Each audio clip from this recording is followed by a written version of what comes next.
Технички назначениот министер за внатрешни работи Оливер Спасовски бил во директна интензивна комуникација со осомничените во скандалот Фабрика за афери, објавија повеќе медиуми. Според засега неофицијални информации во пронајдените материјали постојат докази за комуникација меѓу осомничените и Оливер Спасовски.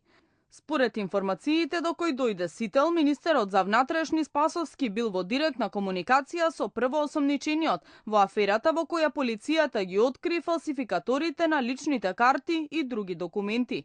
Нивните извори велат дека од правичниот увид во материјалите запленети во текот на акцијата, јасно се гледа дека техничкиот министер Спасовски бил во комуникација со првоосомничениот Захир Бекири, како и со останатите осомничени.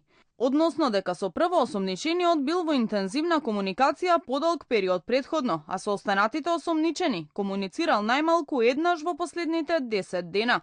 Истрагата треба да покаже за што комуницирале и за што се договарале. Овие информации отвараат сомнеж зошто Спасовски во изјави апелираше да не се брза со истрагата. Не треба да имаме брза истрага, туку напротив треба да имаме квалитетна истрага која што ќе покаже кој тоа го направил, зошто го направил, дали го направил под нечија наредба, зашто биле употребени овие фалсификувани лични карти и така натаму. Бидејќи самото фалсификување е недозволиво на лични карти, на патни исправи или на било какви други документации. Според информациите објавени во дел од медиумите, првоосомничениот Бекири во 9 наврати бил пријавуван и кривично гонет.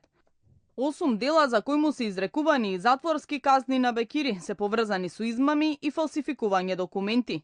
Како што пишуваат медиумите кои дојдоа до информациите, самиот факт дека министерот Спасовски комуницирал со лице по кое е распишана потерница од позиција на прв човек во МВР е скандал сам по себе. Според информациите кои ги објавија дел од медиумите, вработени во МВР рекле дека Спасовски бил видно вознемирен кога дознал за истрагата и упадот во фабриката за фалсификати. Како што тврдат изворите од истрагата, досега се обработени околу 15% од пронајдените материјали, но од она што е отворено досега, велат дека се работи за огромен скандал. Од опозицијската СДСМ, освен кусото соопштение во кое велат дека очекуваат надлежните органи целосно да го истражат случајот со фалсификуваните лични карти, не излегоа со никаков коментар за овој скандал. Премиерот од друга страна вчера изјави дека е фрапиран од она што го имал како досегашна информација и побара од меѓународната заедница, од блиско и длабински, да го следи случајот.